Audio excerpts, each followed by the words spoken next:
In short, there were three big items on Netanyahu's agenda in Washington, D.C.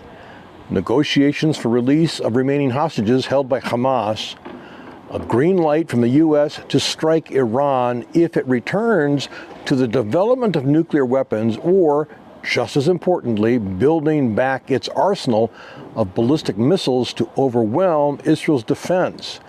And third, moving forward with expansion of the Abraham Accords with Saudi Arabia, but perhaps more immediately with Syria, under its new government led by Ahmed al-Sharaa.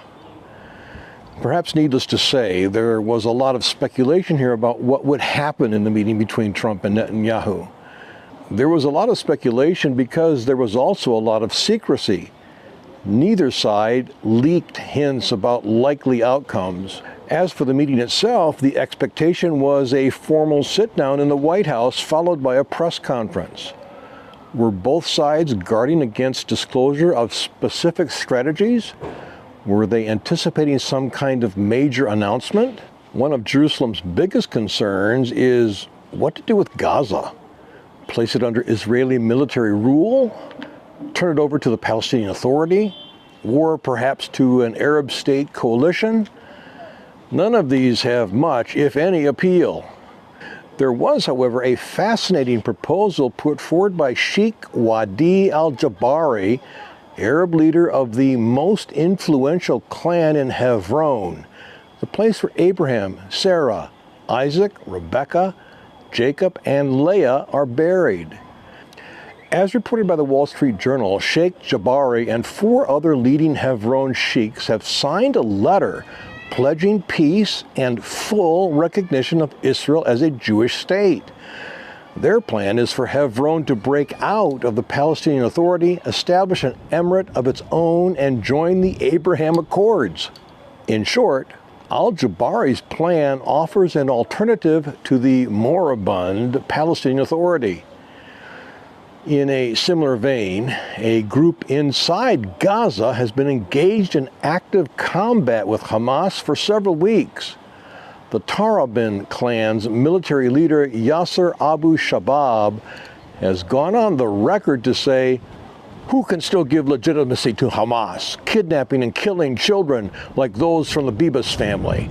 They are despicable subhumans. Their end is near." Throughout their history, Arabs have been ruled by fiefdom clans. In spite of dramatically failed efforts to democratize them, especially in Israel, those clans have survived. Might there be an option to assign governance of Palestinian Arabs to those clans, divided up like states in a loose coalition? It is a tantalizing prospect, but at the same time, with significant risks. Meanwhile, back to the White House in Washington, D.C. As it turned out, Monday's meeting between Trump and Netanyahu was a state dinner, with no plans for the press to ask questions. Perhaps due to an outcry from the press, an ad hoc press conference inside the White House dining room was allowed just before dinner began.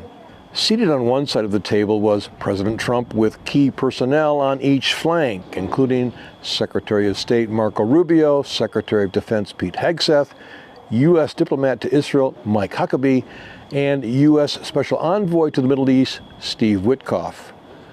On the other side of the table was Prime Minister Netanyahu with his wife Sarah, Israel's ambassador to the U.S. Ron Dermer, and several other key advisors. I am including excerpts from the ad hoc press conference on Monday, 7 July, so that you can see and hear for yourself how a number of very important questions were asked and answered. Yes, there is a lot of interpretive room left in the answers you will hear. This way, however, you can directly wrestle with those interpretations by hearing for yourself what was said. The only available copy of the ad hoc press conference does not have good resolution, and the audio synchronization is not perfect. Still, with it, you can see and hear for yourself what was said. To help, I have added subtitles. At the start of the ad hoc press conference, after President Trump welcomed his guests, Prime Minister Netanyahu did something that was very unexpected. It's an honor to have Bibi and Sarah with us, friends of mine for a long time, and we had a tremendous success together. And I think it will only go on to be even greater success in the future. So it's really nice to have you at the White House. I want to express the appreciation and admiration not only of all Israelis, but of the Jewish people, and many, many admirers around the world for your leadership of the free world, your leadership of a just cause, and the pursuit of peace and security which you are leading in many lands, now especially in the Middle East. We have great opportunities. The President has an extraordinary team, and I think our teams together make an extraordinary combination to meet challenges and seize opportunities. But the President has already realized great opportunities. He forged the Abraham Accords. He's forging peace as we speak in one country and one region after the other. So I want to present to you, Mr. President, the letter I sent to the Nobel Prize Committee. It's nominating you for the Peace Prize, which is well deserved, and you should get it. Thank you very much. This I didn't know. Wow, thank you very much. Coming from you in particular, this is very meaningful. Thank you very much, Bibi. As the press corps began its questions, both Trump and Witkoff expressed sorrow at the news of recent IDF casualties, but did not think that bloodshed would cause a halt in ceasefire negotiations. Do you remember President Trump's proposal to relocate the residents of Gaza while it was rebuilt? Not surprisingly, there was a public outcry of objections from the Arab world and from Iran. Privately, however, it has remained on the table. One reporter asked about it. Is your Palestinian relocation plan still on the table? Is there a plan? Has there been any progress in finding countries to accept? Bibi, why don't I let you answer that question? I think President Trump had a brilliant vision. It's called free choice. If people want to stay, they can stay. But if they want to leave, they should be able to leave. It shouldn't be a prison. It should be an open place and give people a free choice. We're working with the United States very closely about finding countries that will seek to realize what they always say, that they want to give the Palestinians a better future. And those who, and I think we're getting close to finding several countries, and I think this will give, again, the freedom to choose. Palestinians should have it, and I hope that we can secure it close by. And we've had great cooperation from surrounding Israel, surrounding countries, great cooperation from every single one of them. So something good will happen. What about talks with Iran? Are they being pursued? And, according to President Trump, are they necessary?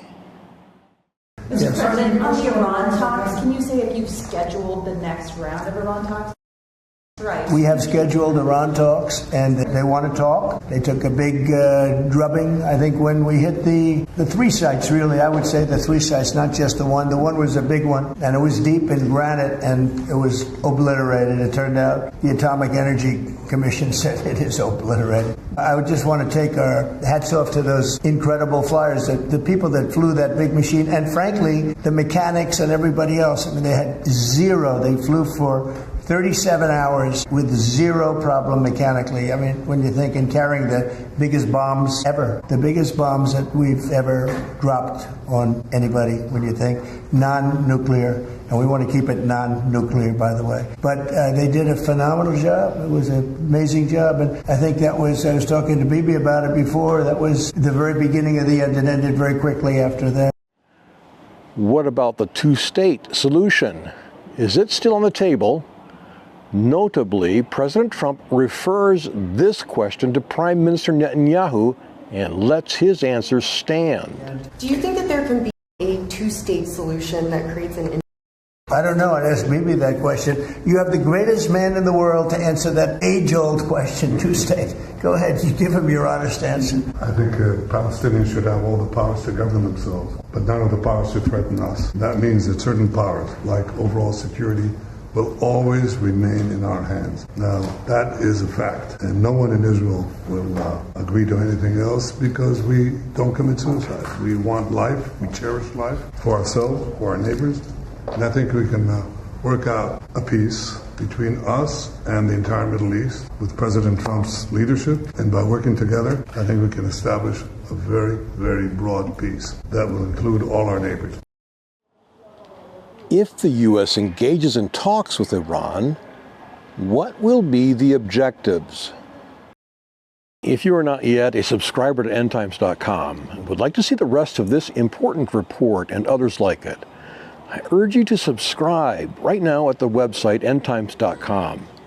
For only $7 a month, you will receive a wealth of information and insight from Jimmy Evans, Mark Hitchcock, and experts from around the world, including Israelis living right here in the Jewish state. Do yourself a favor. Sign up today.